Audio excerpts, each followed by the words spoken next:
Saya, Nur Arina binti Muhammad Amin, hari ini ingin berkongsi dengan anda semua sebuah kajian tindakan yang bertajuk Meningkatkan Minat dan Kemahiran Bertutur Huruf Bahasa Arab tahun 2 menggunakan teknik Harakatun Jiddan. Isu kajian saya adalah terdapat sebagian murid yang tidak dapat menuturkan huruf-huruf hijaiyah berbaris, yakni harakat, dengan betul. Malah mereka tidak mahu menuturkan huruf hijaiyah berbaris ini dan tidak mengeluarkan suara langsung. Langkah persadaran kajian bermula dengan pemerhatian. Saya mendapati murid tidak dapat mengenal pasti harakat baris atas, bawah dan hadapan, iaitu fathah, kasrah dan dhammah. Apabila melakukan kesalahan dalam bertutur apabila ditunjukkan huruf, murid juga tidak membunyikan huruf baris dengan betul serta ada yang hanya memberikan diri saja dan tidak berminat. Langkah seterusnya adalah refleksi. Berdasarkan pengamatan saya, murid melakukan kesalahan dalam menuturkan huruf hijaiyah berbaris. Saya membuat inquiry ke diri dengan menyatakan persoalan mengapakah mereka tidak boleh membezakan baris dan bunyi. Bukankah itu suatu yang sangat mudah? Refleksi saya pula adalah bukan semua murid itu sama.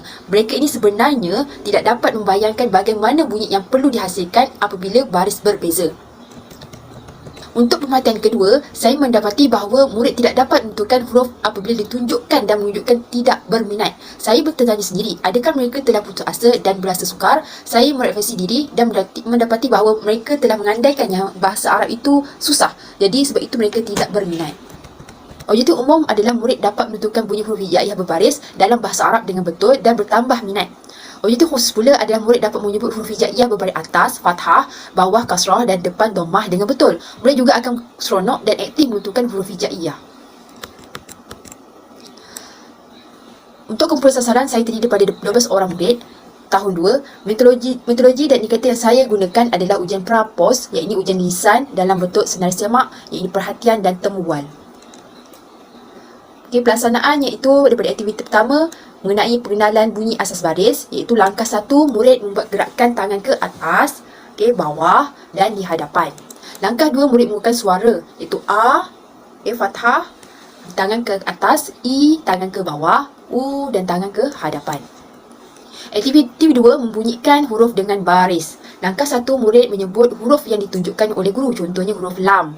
Langkah 2, murid membunyikan baris yang ditunjukkan oleh guru sambil menggerakkan tangan ke atas, la biharakati bi fathah, bawah li biharakati bil kasrah, lu biharakati bi dhammah. Langkah 3, murid memberikan huruf dan bunyi dengan mengikut baris tersebut.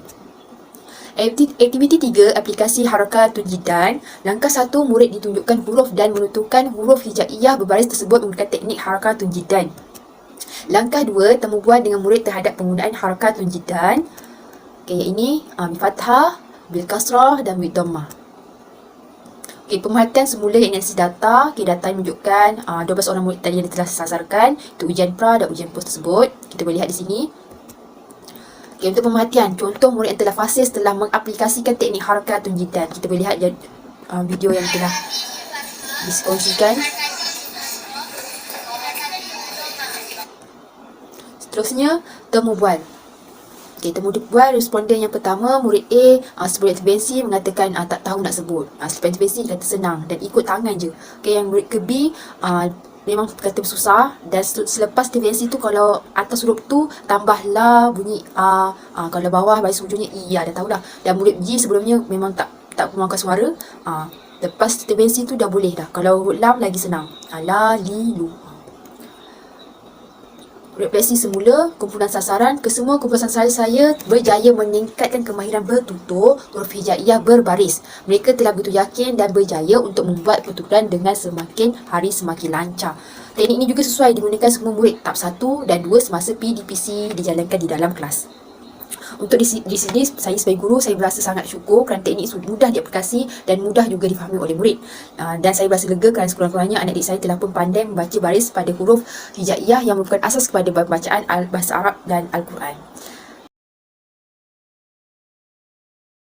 Sekian sahaja daripada saya. Wabillahi taufiq wa hidayah. Wassalamualaikum warahmatullahi wabarakatuh.